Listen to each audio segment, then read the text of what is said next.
भूर्भुवः स्वः तत्सवितुर्वरेण्यं भर्गो देवस्य धीमहि धियो यो नः प्रचोदयात्। उस प्राण स्वरूप, दुख नाशक, सुख स्वरूप, श्रेष्ठ, तेजस्वी, पाप नाशक, देव स्वरूप परमात्मा को हम अपनी अंतरात्मा में धारण कर रहे हैं। वह परमात्मा हम सब लोगों की बुद्धियों को सन्मार्ग की ओर प्रेरित करें। परम पूजनीय गोस्वामी तुलसीदास द्वारा रचित श्री रामचरितमानस महाकाव्य का ये भाग नंबर 221 आप लोगों के समक्ष प्रस्तुत कर रहा हूं। आप लोग इसका श्रवण करें और श्री रामचरित मानस से कुछ सीखें, कुछ अपनाएं, कुछ अपने अंदर सकारात्मकता लाएं। भगवान राम से भाई लक्ष्मण कह रहे हैं जनक के दरबार में, आपको देखकर सारे राजा बलहीन हो गए हैं। आपका मुकालबा, आपका सामना, आपका मुकाबला कौन कर सकता है? आपके तेज के आगे कौन ठहर सकता है? श्री गोस्वामी तुलसीदास जी लिखते हैं,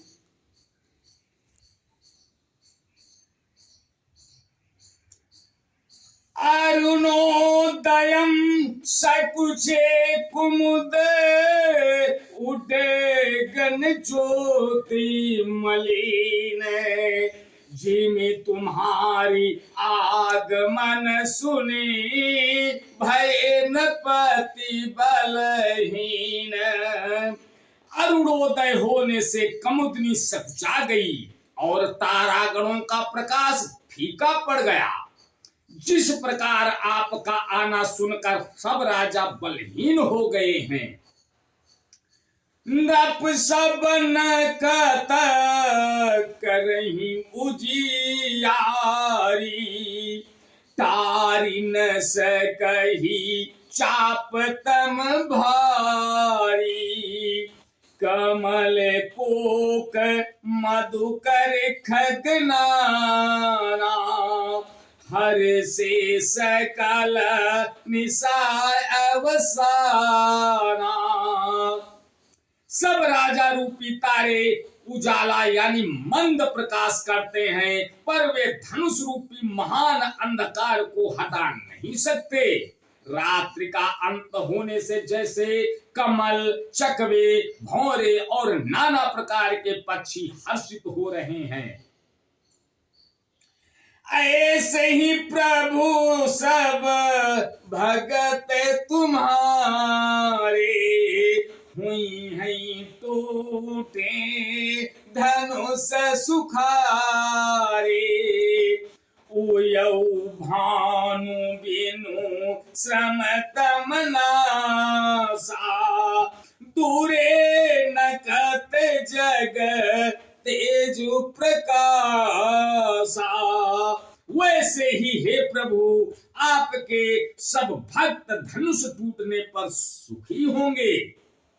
सूर्य उदय हुआ, बिना ही परिश्रम अंधकार नष्ट हो गया, थारे तारे छिप गए, संसार में तेज का प्रकाश हो गया।